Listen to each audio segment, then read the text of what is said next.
हाँ बोलो। मैम आप लेक्चर रिकॉर्ड कर रहे हो ना? हाँ, क्या हो गया? व्हाट मैम मैं हैपेंड? अभी ज्वाइन नहीं हो सकती इसलिए, थोड़ी ठीक, देर के लिए मैम। ठीक है, ठीक है। चलो, so we have written that here it is the receptor for sound, it is the phonoreceptor, and it is going to maintain hearing as well as balance. It is the receptor for hearing and maintaining the balance of the body. These receptors will be located in the inner ear. Hearing receptors will be in the cochlea, balance receptors will be in the vestibular apparatus. Now you are going to write with me the parts of the ear. Ear will be divided into how many parts? Three parts. Three parts. Chalo. So first one is the external ear. I am writing down external ear, आप उसके parts लिखो. External ear is again going to have three parts. लिखो क्या होंगे external ear के three parts.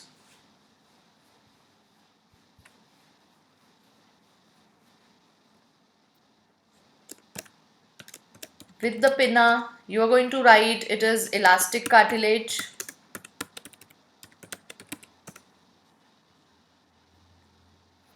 it is immovable in humans,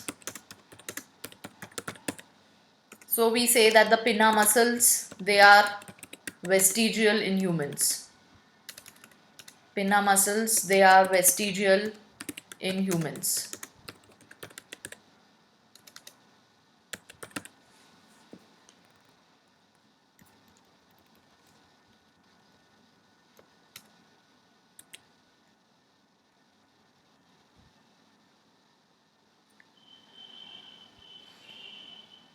This is the most external part. पिना के बाद क्या आएगा?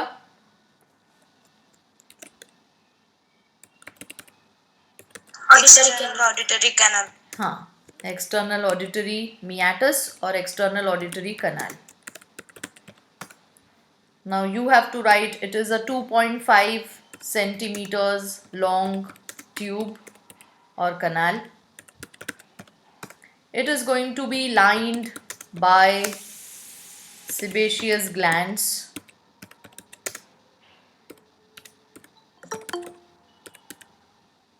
These are wax secreting glands. It is going to be lined by sebaceous glands. These are wax secreting glands.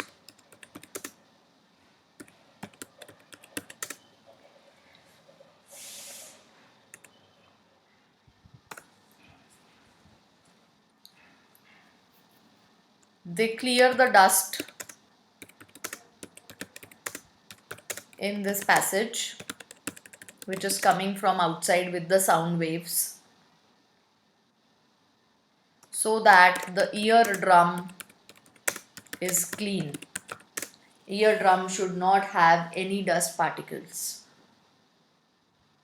External auditory canal का अब मुझे starting point बताओ and उसका एंड पॉइंट बताओ. स्टार्ट कहाँ से होगा? पिना से. एंड कहाँ पे होगा?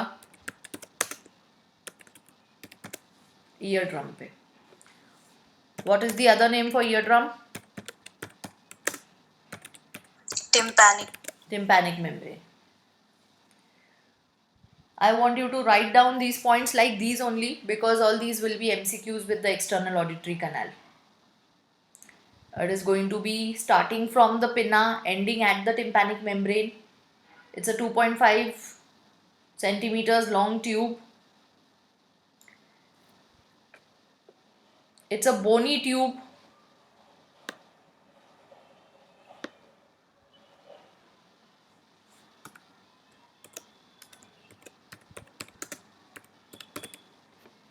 Air filled.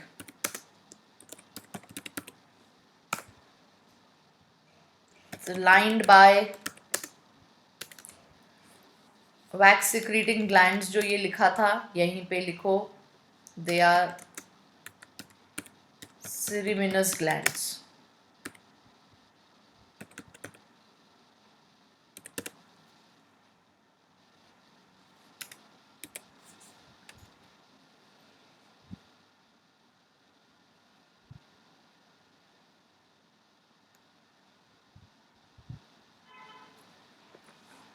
They trap the dust particles, clear all the dust in this passage so that the dust does not settle on the eardrum and the eardrum is clean to receive the sound waves. Start from pinna, ends at the eardrum. It's a bony tube which is going to be air filled. Come to the third part of the external ear now. The third part is what?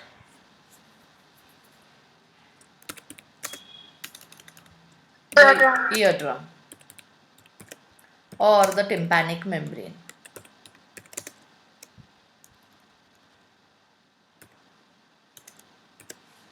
Tympanic membrane.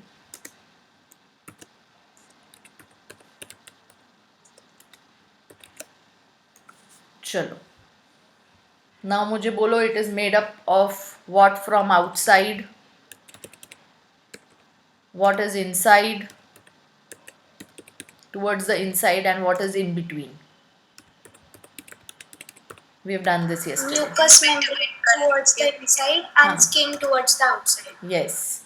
So outside, very good. Inside mucous membrane. इसको ऐसे ही लिख के रखेंगे because ये सब MCQs हैं. And in between them, there's going to be connective tissue.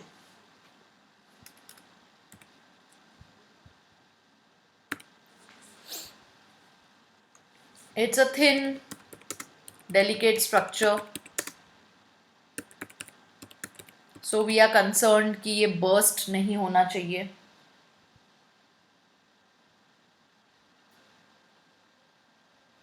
Only 1 centimeter in diameter. इतना thin रहेगा ये.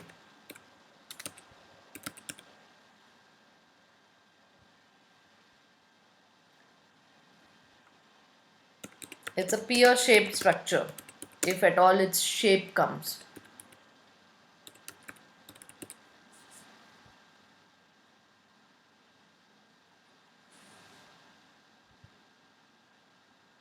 And this is going to be the connection between what and what? ये आप बताओगे. Between the canal and the malleus. Yes. So can I say between external ear and internal ear? Because इसके बाद क्या start होगा? Sorry, external ear and middle ear. इसके बाद क्या start होगा? Middle ear start होगा. So eardrum is the structure जहाँ पे external ear खत्म होगा, middle ear start होगा. Yeah, its anterior end is going to have the external canal.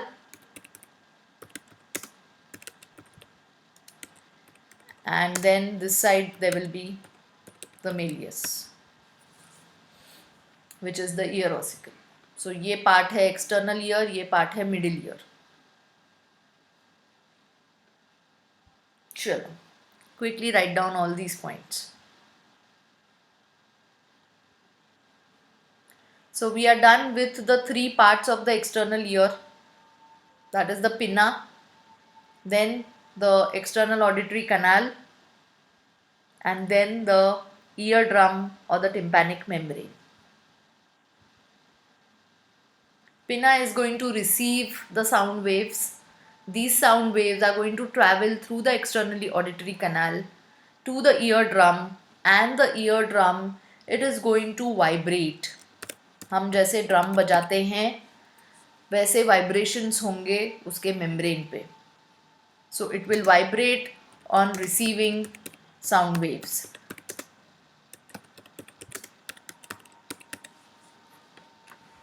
It's going to vibrate on receiving sound waves.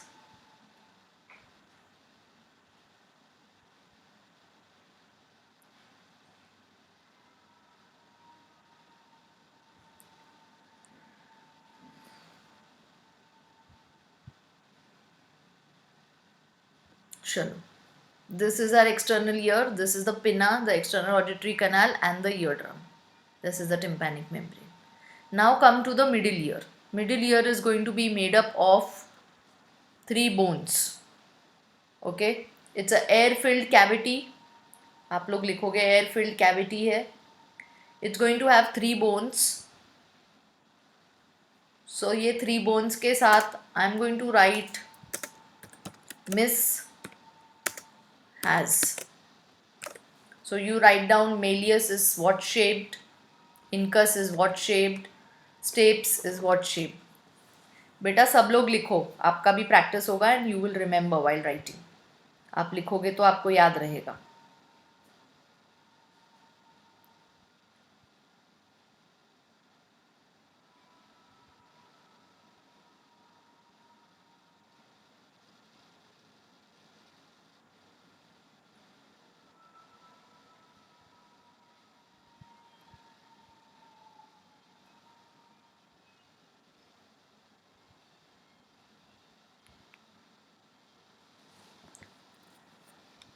And you also write down now the joints.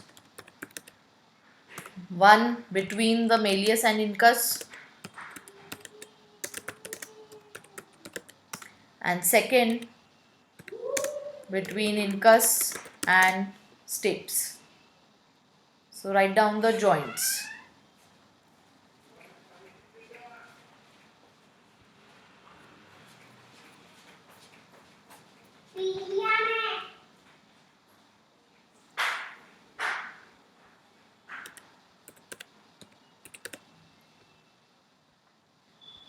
कौन सा joint है between Méliès and incus?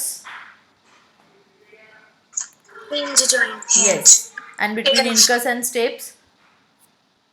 Ball Ball and and socket. Ball Yes. and socket. Yes. And you also write down over here 3 into 2. So you understand what is 3 into 2. So total will be 6. This number is also asked in the MCQs.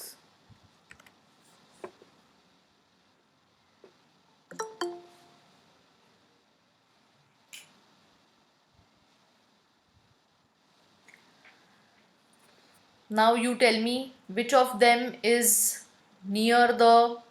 which of them is connected to the eardrum?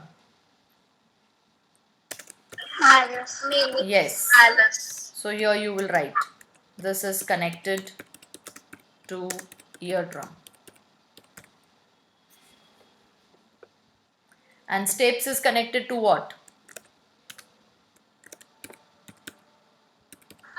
Cochlea. Yes, connected to oval window of cochlea.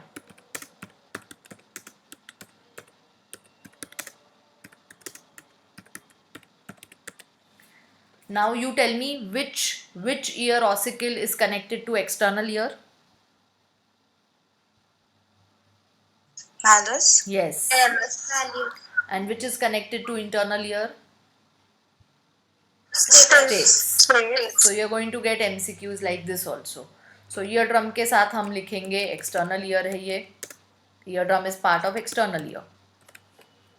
Cochlea is part of inner ear.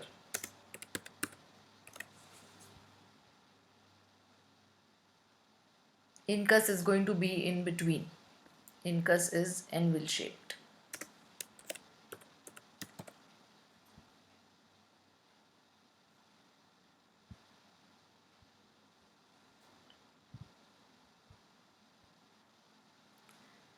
And now you tell me which is the smallest amongst the three.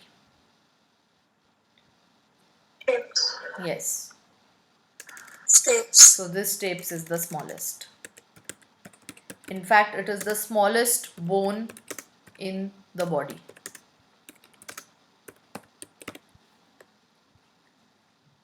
Out of how many bones in the body?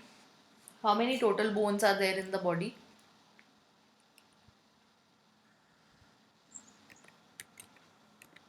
Two not six. Yes. 206 में से सबसे छोटा bone है steps. सो ये steps कितने हैं हमारी body में? Two. 2. हाँ. Two. Yes. Oh. So all these types of MCQs ऐसे आते हैं.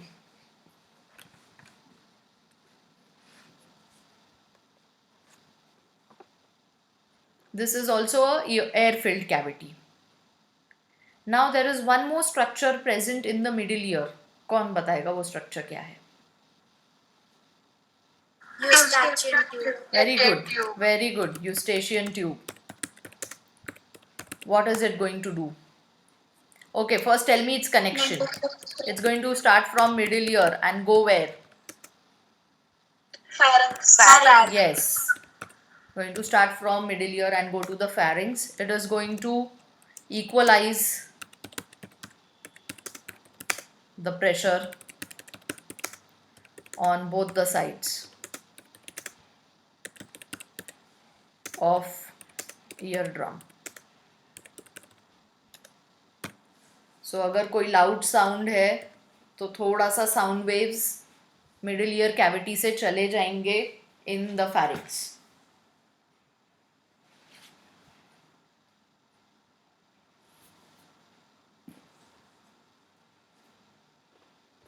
So eustachian tube is also a structure of the middle ear.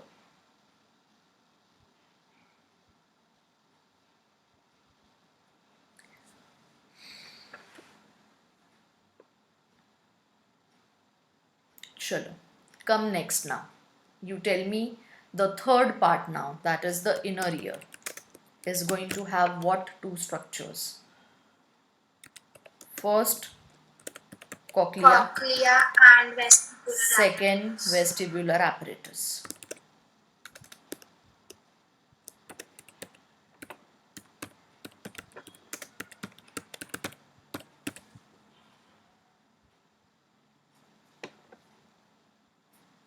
Come to the cochlea now. What is the cochlea made up of? Spiral shape with Yes, scala spiral shape. vestibularis, Spiral shaped. tympani, and scala major. Yes, it is spiral shaped. It is coiled. Word cochlea comes from the snail. So you will remember the snail or the jalebi. Inner ear जब हमने लिखा है तो we are going to write it is going to be fluid filled cavity. Fluid filled.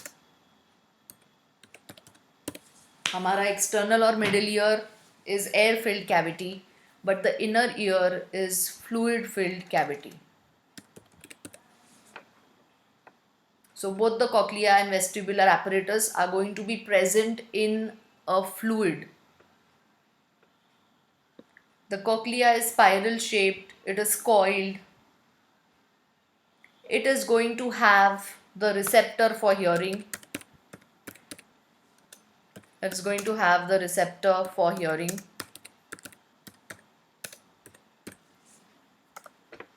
It is going to have, अगर ये coil को हम open करेंगे, so it is around 3.5 centimeters long. ये coil को अगर हम open एक straight tube बनाएंगे तो ये 3.5 centimeter long tube होगा when uncoiled. और अगर ये coiled है तो ये 2.75 turns बनाता है, means 2/3 or 2.5 turns. You can have any of them. मतलब समझ रहा है, ये जो टर्न्स हैं ये एक टर्न, ये दूसरा टर्न और ये 3/4 टर्न. एक टर्न, दूसरा टर्न और ये 3/4 turn. So 2/3 turns, you can have that in the MCQs. देखो ऐसा रहेगा. If I want to write 2 3/4,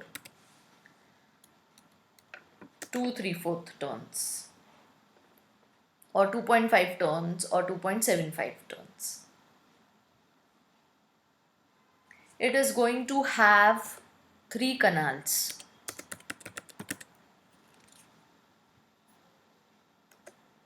three canals में से 2 क्या है और एक क्या है वो आप मुझे बताओ. कितने बोनी है और Bony and one yes, has parallel and one has 2 are bony and 1 is membranous.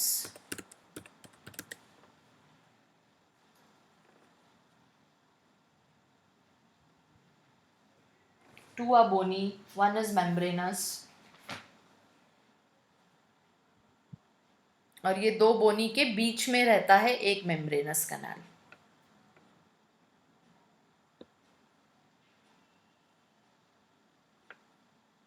So look here, ये मेरा कॉक्लिया है. ये ऊपर वाला जो कनाल है, ये where I am moving my cursor, ये वेस्टिब्युलर एपरेटस के तरफ है, ऊपर वाला. सो इसको बोलते हैं स्कैला वेस्टिब्यूली. और ये वाला नीचे वाले को बोलते हैं स्कैला टिम्पैनी.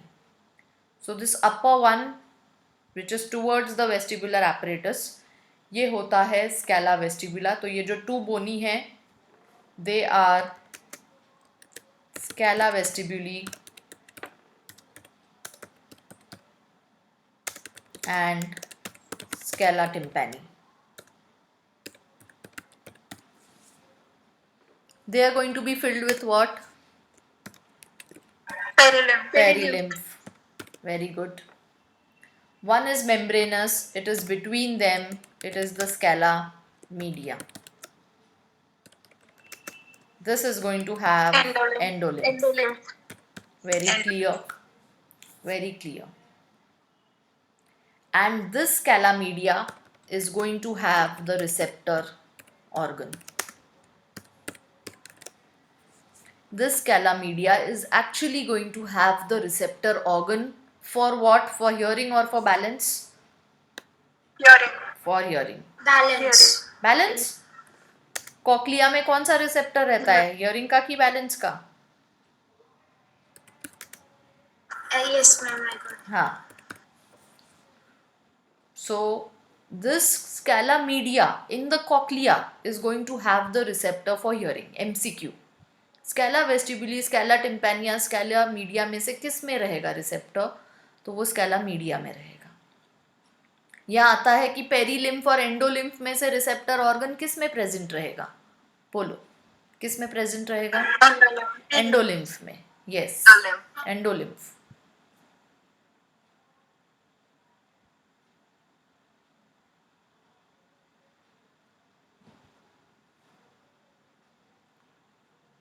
चलो, कॉक्लिया स्टार्ट होगा कहाँ से?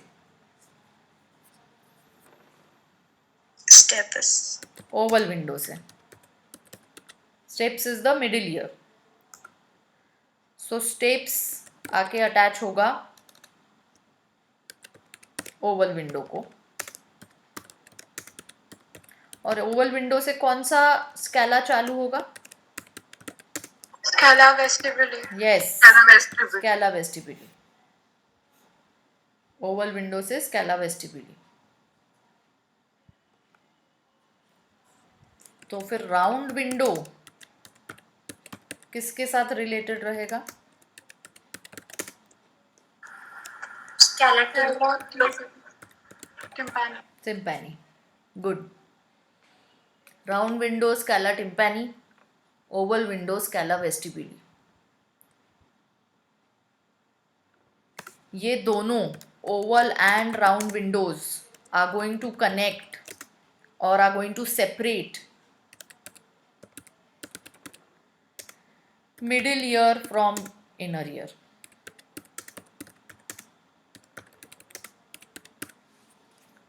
राउंड विंडो भी मिडिल ईयर में ओपन होगा.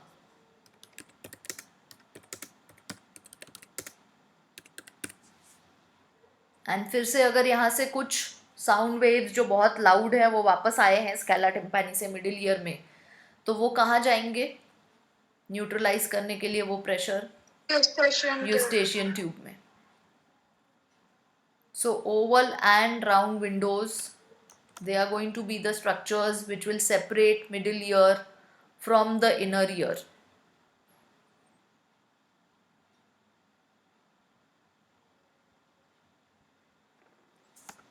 Now, हेलिकोट्रेमा क्या है?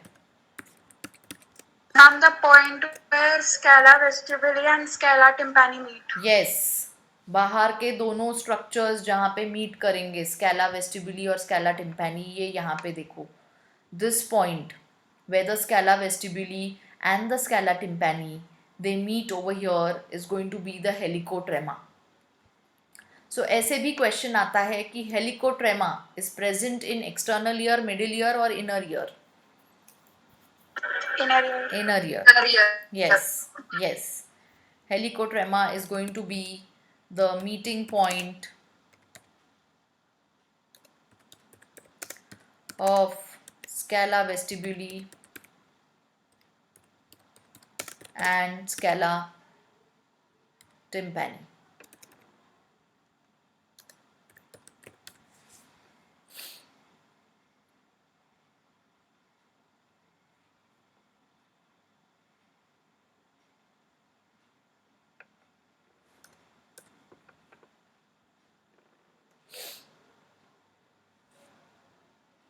चलो, ये जो ओवल विंडो है इसका एक और नाम है, it is also called fenestra ovalis.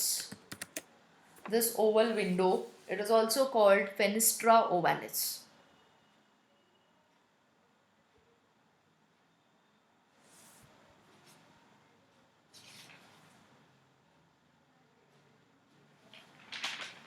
अब आप मुझे बताओ, ओवल विंडो और राउंड विंडो ये मिडिल ईयर के पार्ट हैं कि इनर ईयर के पार्ट हैं?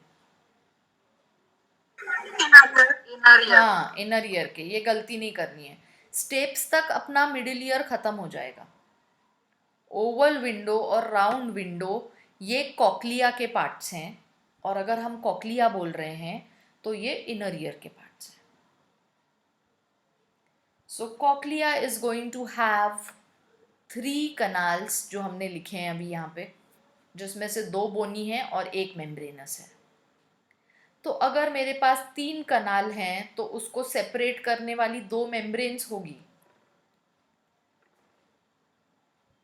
देखो, मेरे पास ये 3 कनाल हैं. This is 1 canal, this is 2nd canal, this is 3rd canal. ये 3 पार्टीशन अगर मुझे करने हैं तो ये 2 मेम्ब्रेन लगेगी बीच में. Do you agree to this? Okay, we will require 2 membranes in between to separate it into 3 canals. सो ये ऊपर वाली मेम्ब्रेन का कुछ नाम है और ये नीचे वाली मेम्ब्रेन का कुछ नाम है. We are going to see this कि जब हम इसको कट कर रहे हैं, हम क्रॉस सेक्शन में देख रहे हैं. अभी ये पाइप कट करने के बाद देखेंगे. देखो, ये 3 अभी हमको मिले हैं, तो there are going to be these 3 membranes. So ये ऊपर वाली जो मेम्ब्रेन है, see this is Reissner's membrane. Reissner's membrane ये ऊपर वाली, और ये जो नीचे वाली है ये है बेसिलार मेम्ब्रेन. कैसे याद रखेंगे?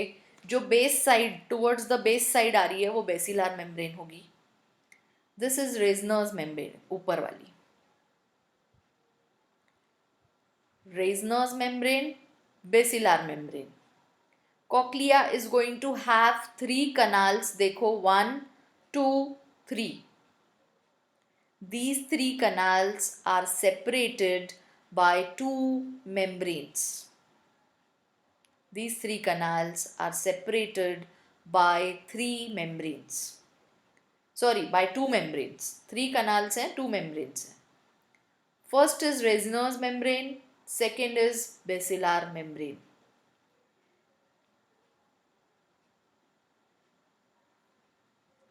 तो हम लिखेंगे कॉक्लिया में 3 कनाल्स हैं और यहीं पे ऐड ऑन करोगे 2 मेम्ब्रेन्स. MCQ. अब 3 कनाल्स के नाम तो लिख दिए हैं, so we will write 2 membranes के क्या नाम है.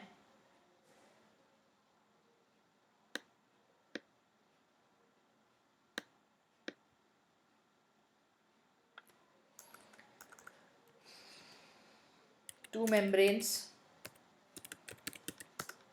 First is Reznor's membrane.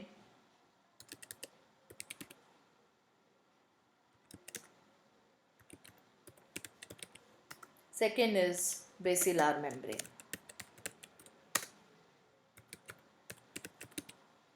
Now you tell me, Reznor's membrane is separating what and what? MCQ. And basilar membrane is... Scala vestibular and scala Scala media. हाँ, Reznor's membrane is separating scala vestibuli and scala media. लिखो वहाँ पे. And basilar membrane is separating which 2 canals? Scala media and Scala tympani. Yes. If you want, you do this diagram in rough over here. यहीं पे जहाँ आप notes लिख रहे हो ये वाला डायग्राम करो, ये 2 मेम्ब्रेन्स को लेबल करो और ये 3 कनाल्स को लेबल करो.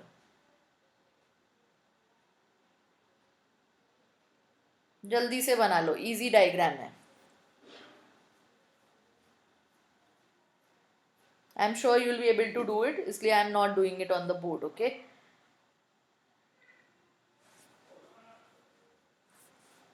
सो ये MCQ आता है. Reissner's membrane separates what or is present between scala vestibuli and scala media, whereas basilar membrane is present between scala media and scala tympani.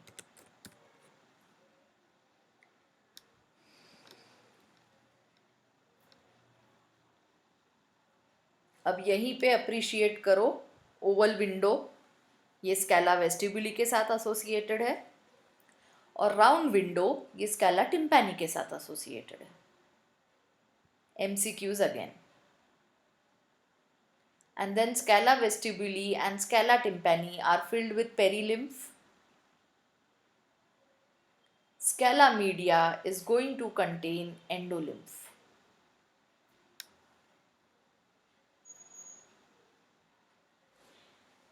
अब मुझे को रिलेट करके बताओ, एक्स्ट्रा सेल्यूलर फ्लूइड में सोडियम ज़्यादा था कि पोटेशियम ज़्यादा था? हमने पढ़ा है ये. Sodium. सोडियम ज़्यादा, पोटेशियम कम. Sodium. हाँ, पोटेशियम कम. और इंट्रा सेल्यूलर में क्या था? Potassium. हाँ Potassium and negatively charged calcium. हाँ, यहाँ पे सिर्फ सोडियम और पोटेशियम की बात कर रहे हैं. तो ऐसे ही याद रखेंगे पेरीलिम्फ और एंडोलिम्फ का एक MCQ जो आएगा. पेरीलिम्फ में, पेरीलिम्फ अब बाहर का फ्लूइड है तो सोडियम ज़्यादा, more sodium. I will write more sodium, less potassium. तो एंडोलिम्फ में क्या हो जाएगा? More potassium, less sodium. Yes.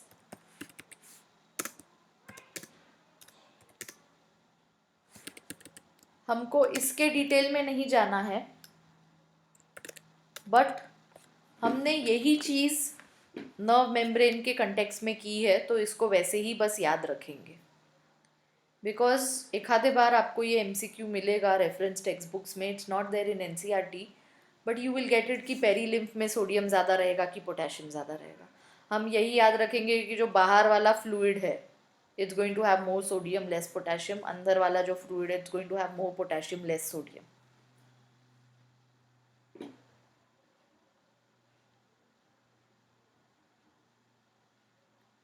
चलो, so you have understood that the cochlea is this snail shaped structure. It's going to have 3 canals and this is my vestibular apparatus. ये पूरा बनाएगा मेरा inner ear which is a fluid filled cavity. So now this is stapes which is attached to the scala vestibuli. ये पूरा fluid filled canal है. यहाँ से जब ये sound waves आ रहे हैं, now see my pathway of sound waves. Pinna, external auditory canal, tympanic membrane, malleus, incus, stapes. From the stapes to the scala vestibuli and the scala media and the scala tympani. तो यहाँ पे जो पूरा fluid है इसमें vibrations आएंगे. जैसे हमारे बीच पे जब हवा आती है, वेव्स आती हैं, वी कैन सी शोर तक वो वेव्स आती हैं, वाइब्रेशंस आते हैं. वैसे ही यहाँ से जब साउंड जाएगा it's going to have waves in this fluid.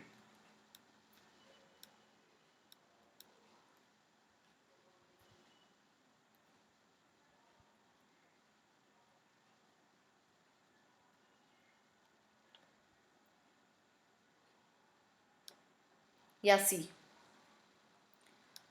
जैसे ही ईयर ड्रम वाइब्रेट कर रहा है, ईयर ऑसिकल्स में मिडिल ईयर में साउंड एम्पलीफाई होता है, वो बोन्स के अंदर से पास होता है साउंड, और ये वाला fluid it's going to show these waves. See, यहाँ पे अप्रिशिएट करो, ओवल विंडो से वाइब्रेशंस अंदर जा रहे हैं, और राउंड विंडो, अब देखो राउंड विंडो कहाँ पे है, you should understand, round window से बाहर निकल रहे हैं पूरा घूम के। सी, ऊपर वो जो क्रॉस सेक्शन दिखा रहा है 3 सेक्शंस का, ऊपर वाला स्कैला वेस्टिब्यूली है, पर्पल वाला स्कैला मीडिया है, और फिर से जो ब्लू वाला है वो स्कैला टिम्पैनी है। So it's going to cause these vibrations in this perilymph and endolymph. See this.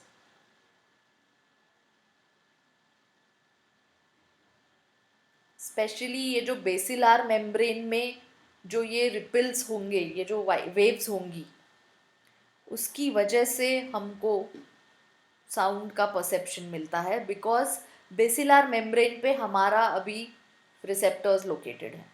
We are going to come to this part now. Scala media में लोकेटेड थे, ये हमने देखा था हमारे receptor organs. Particularly in the scala media कहाँ पे हैं अभी, वो देखेंगे हम।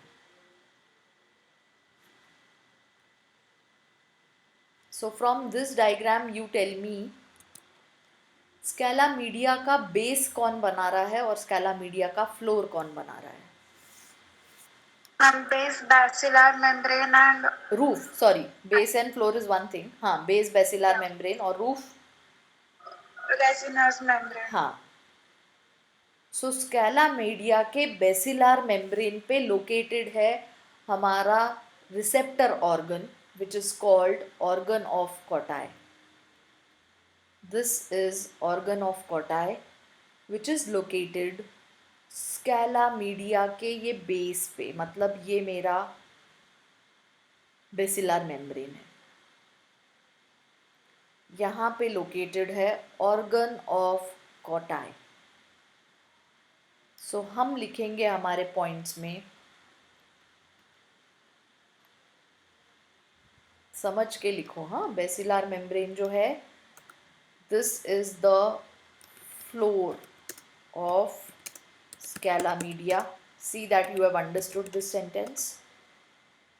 And on this membrane, on this basilar membrane, रहेगा organ of Kotai. It is also called organ of hearing. It is called organ of Kotai, or it is also called organ of hearing. So organ of Kotai located है cochlea में, MCQ. Organ of Kotai located है scala media में, MCQ. Organ of Kotai located है endolymph में, MCQ. Organ of Kotai located है scala media के floor पे, MCQ. Organ of Kotai located है बेसिलार मेम्ब्रेन पे, MCQ. देखो ये सारे पॉइंट्स आपको समझ में आ रहे हैं क्या with the structure?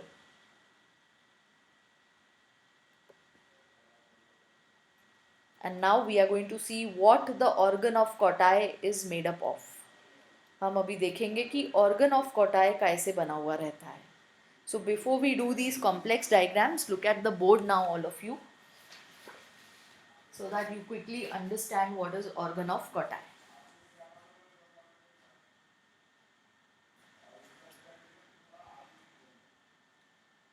Yeah, see now.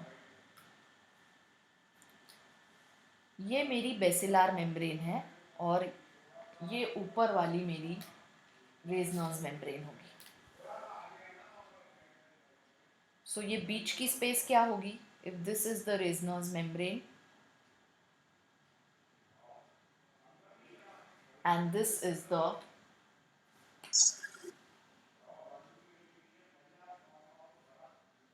बेसिलार membrane. बोलो अभी बीच की स्पेस क्या होगी? Scala. Scala media. यस, बीच की स्पेस है स्कैला मीडिया। तो स्कैला मीडिया का रूफ है Reissner's membrane, R for roof.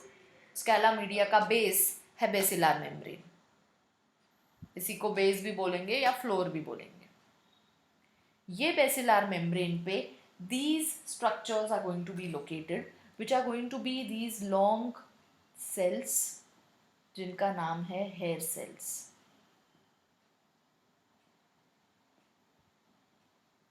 hair cells present रहेंगे। So these are my hair cells। hair cells are going to have ciliated structures on top of them जिनको बोलते हैं स्टीरोसीलिया। स्टीरियोसीलिया। So these are my stereocilia। देखो hair cells हैं और उनके ऊपर वो स्टीरियोसीलिया है। एंड हेयर सेल्स के बीच बीच में कुछ सेल्स प्रेजेंट रहते हैं जिनको बोलते हैं सपोर्टिंग सेल्स। यहाँ बीच बीच में कुछ सेल्स प्रेजेंट रहेंगे जो इनको सपोर्ट करते हैं। So these are my supporting sales.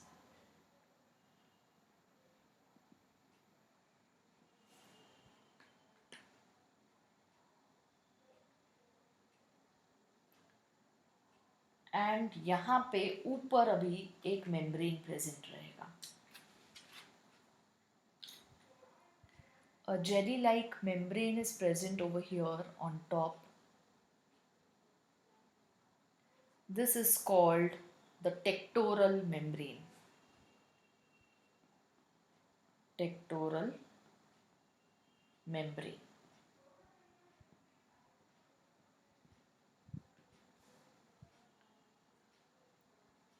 जब यहाँ से वेव्स आएंगे, लिक्विड में जब वेव्स आएंगे, फ्लूइड में जब वेव्स आएंगे, ये बेसिलर मेम्ब्रेन ऊपर नीचे होगी जो हमने देखा। बेसिलर मूवमेंट में मेम्ब्रेन में रिपल्स आएंगे। तो ये जो हेयर सेल्स हैं ये जाके ऊपर टेक्टोरल मेम्ब्रेन को टच करते हैं। ये इम्पल्स क्रिएट होता है, इम्पल्स जनरेट होती है और हर हेयर सेल के एंड से, बेसल पार्ट से एफरेंट न्यूरॉन्स निकलते हैं। These are efferent nerve fibers। ये बनाएंगे कौन सी सेंसरी नर्व, जो जाएगी कहाँ पे वो आप मुझे बताओगे। ब्रेन में ये ऑडिटरी कहाँ पे जाएगा? ऑडिटरी रिफ्लेक्स कौन से लोब में? नहीं, ऑडिटरी कहाँ पे था? टेम्पोरल लोब में। यहां से जाएगी कौन सी nerve?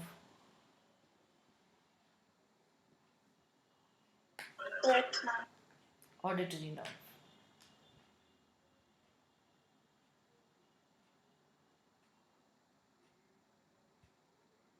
Now see once again. This is my endolymph. This is my scala media. My sensory organ of hearing. This sensory organ of hearing is called organ of Cautai. This organ of Cautai is located where? In the scala media. It is located in the endolymph। Organ of Corti में hair cells होते हैं। Hair cell के apical part, apical मतलब ये ऊपर वाला, hair cell का apical part पे रहते हैं स्टीरियोसीलिया। हेयर सेल्स के बेसल पार्ट से निकलते हैं efferent neurons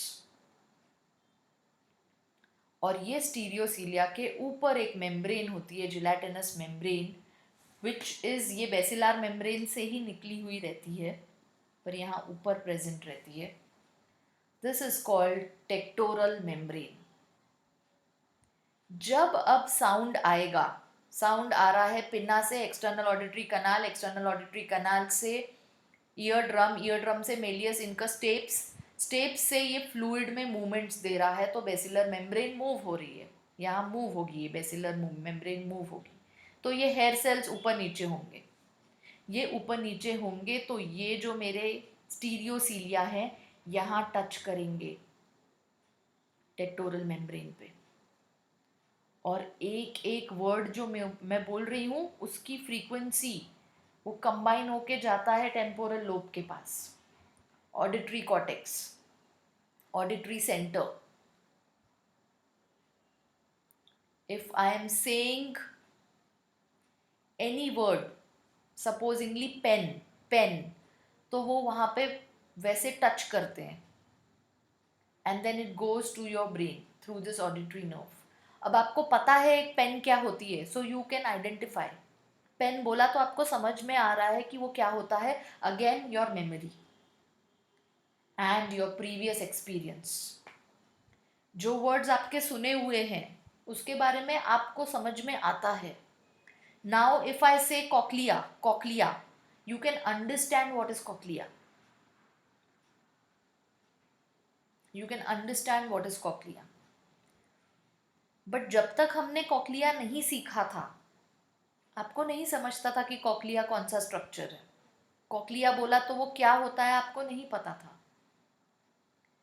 so again your memory is concern with it. हर एक पिच, हर एक स्पोकन वर्ड जो है उसके हिसाब से ये यहाँ मूव होता है और वो सेंसेशन जाता है इधर. Now see so quick it is कि मैं बोल रही हूँ और आपको समझ में आ रहा है. आप वो सुन के आपका यहाँ पे आके ये है सेल्स का मूवमेंट होके ऑडिटरी नर्व से जाके टेम्पोरल लोब में जाके आपको पूरा अंडरस्टैंडिंग मिल रहा है ऑफ द स्पोकन वर्ड. कौन सी एरिया है यहाँ पे जो इंटरप्रिटेशन करती है, सेंसरी साउंड जो आ रहा है उसका इंटरप्रिटेशन करती है कि कौन सी लैंग्वेज है, हमने कब सुना है. Wernicke's area. Yes, it is the sensory speech area.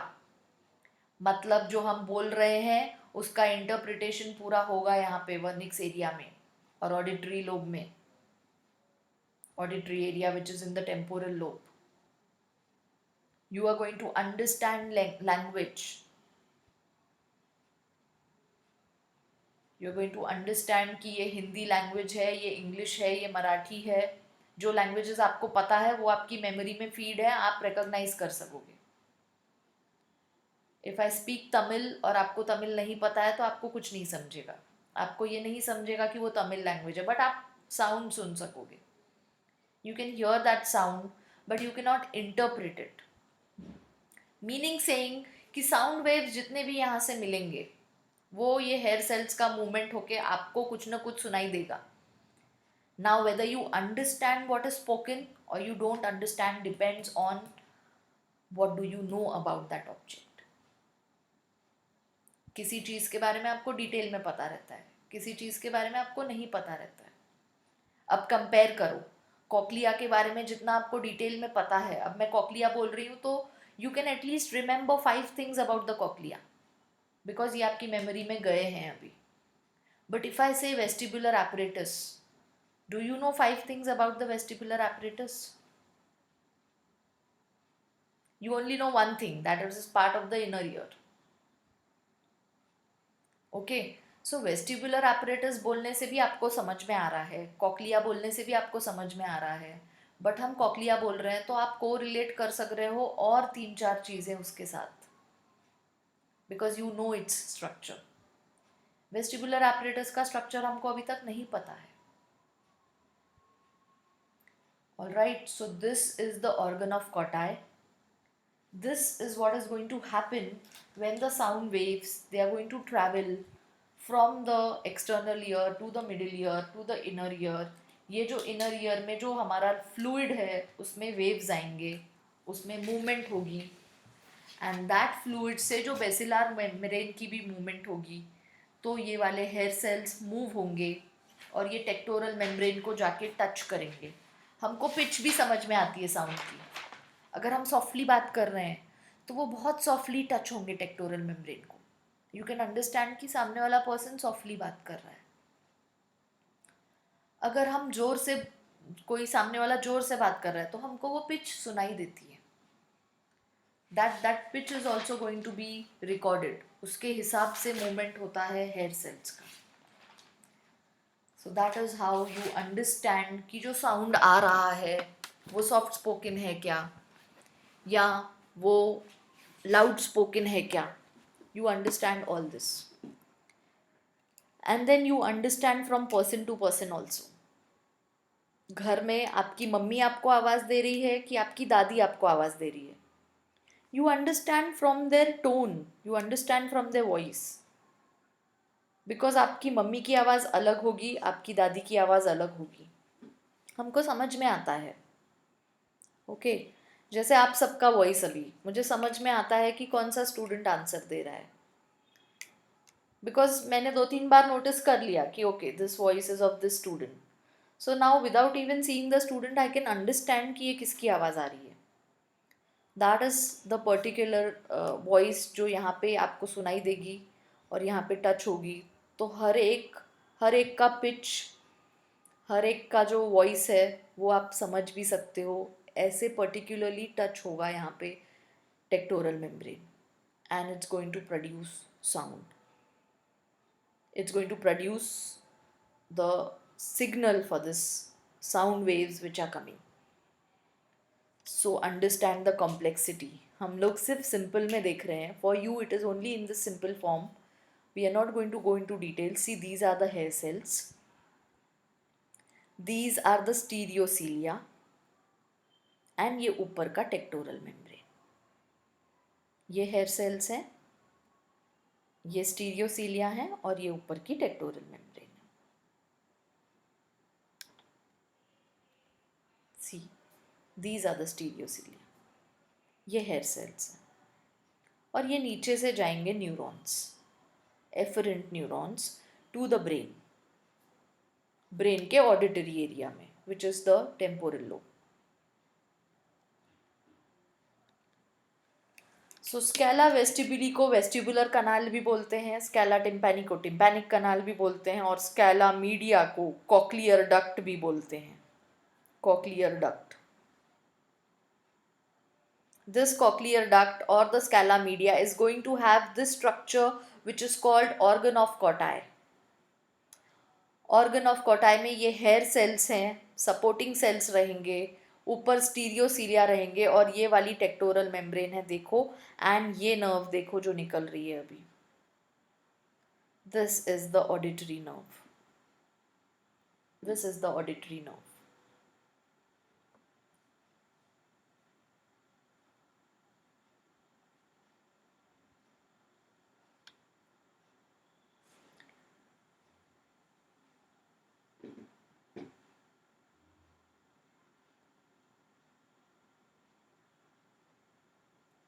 Basilar membrane में इतने फास्ट वेव्स होते हैं, तो अगर इसके ऊपर वो हेयर सेल्स लोकेटेड है तो वो मूव होंगे ना. अगर मेम्ब्रेन ही मूव हो रही है तो उसके सेल्स भी मूव होंगे.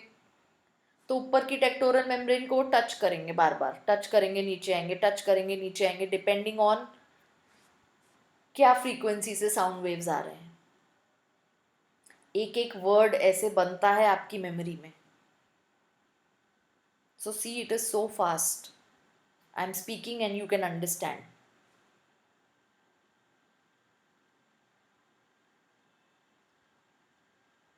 See this.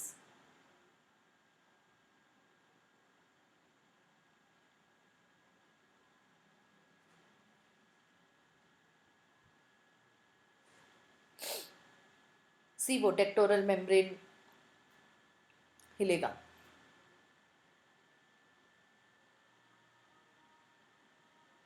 जैसे ही रिपल्स आएंगे बेसिलार मेम्ब्रेन में, it's going to produce movement of sales.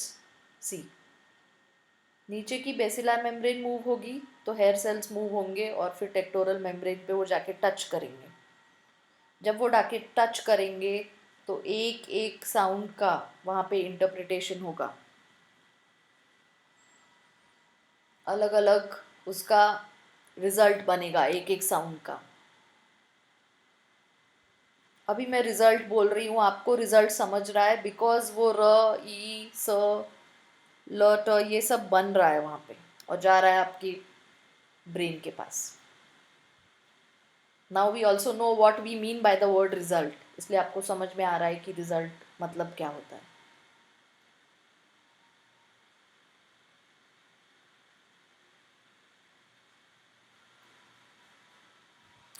सो चलो नाउ क्विकली लिखेंगे mechanism of sound waves,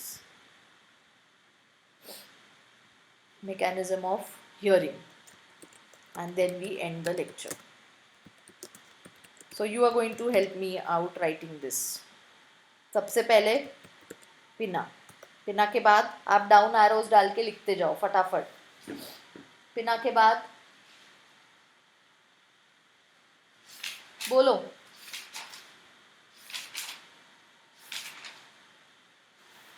yes. Auditory canal. हाँ. फिर Eardrum. Yes. Then eardrum. Malleus incus. Yes. Malleus Malleus incus incus. stapes. Yes. Malleus incus. Then the oval window. Then फिर the Oval cochlea. Window. फिर Scala वेस्टिब्यूली, वहीं से media और टिम्पैनी के सारे fluid में waves.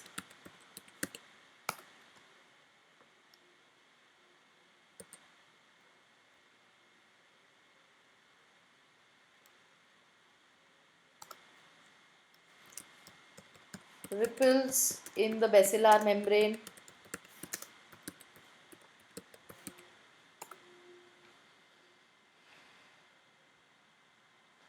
This will cause hair cells to move. Hair cells की movement होगी तो फिर क्या होगा? They will press against the tectorial membrane.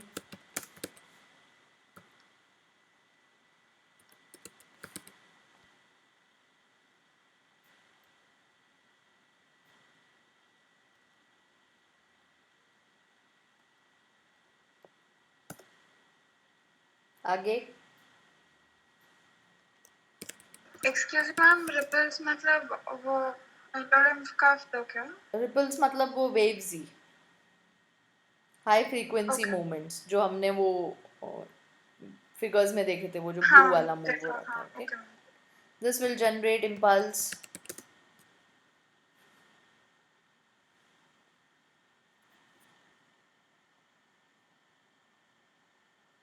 which will go through the efferent neurons.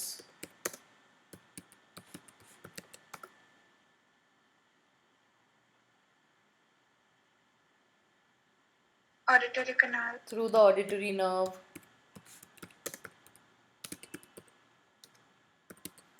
to the temporal lobe. आप लोग ये सब डाउन एरोज डाल के लिखो एक एक पॉइंट.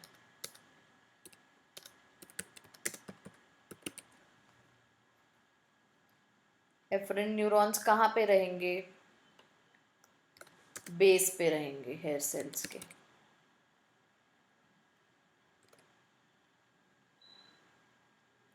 टेक्टोरल मेम्ब्रेन अपाइकल पार्ट पे, above the stereocilia.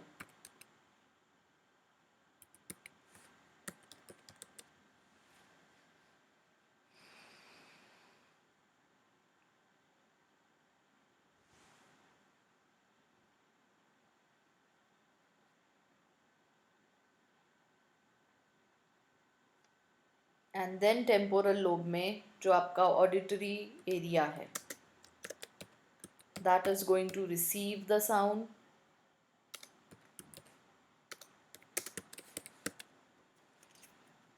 There is vernix area which is going to interpret the sound, interpret the language, interpret it with your memory, and then you actually understand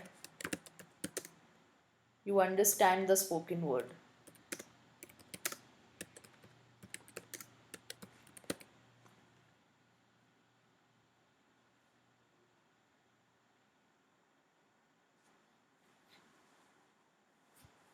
and जितना आपको knowledge है वो spoken word के बारे में, उतना आपको समझ में आता है.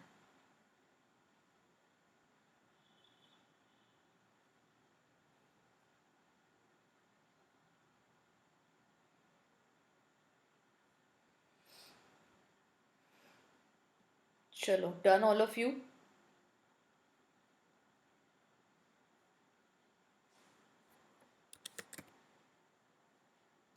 लिख लिया वो पाथवे सबने? Yes, Yes, ma'am. ma'am. Okay, किसी को कुछ डाउट? Yes, ma'am. बोलो.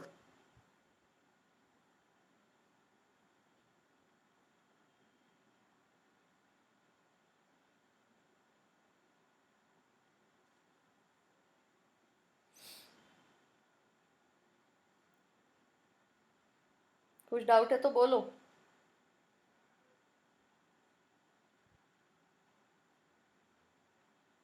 I am putting up a figure now. आप उसकी लेबलिंग करके दो मुझे, and then we end the meeting.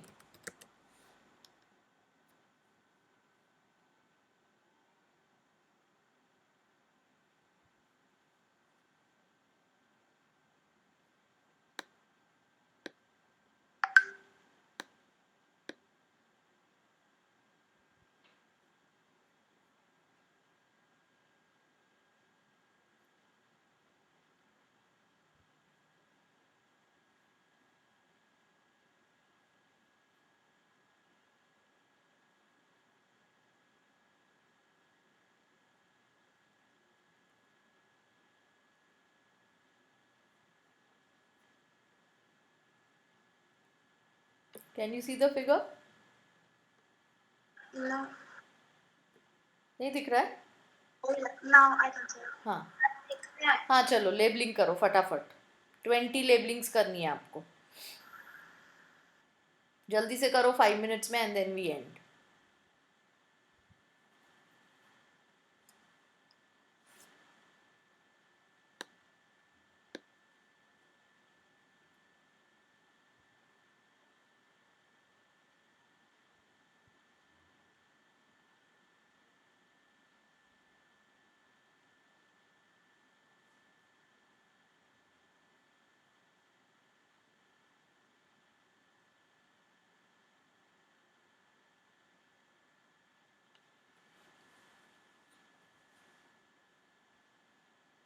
तब तक किसी को कुछ डाउट है तो बेटा पूछो. इसमें से ये जो स्ट्रक्चर अभी स्क्रीन पे है, उसमें से कुछ नहीं समझ रहा है तो पूछो. चलो.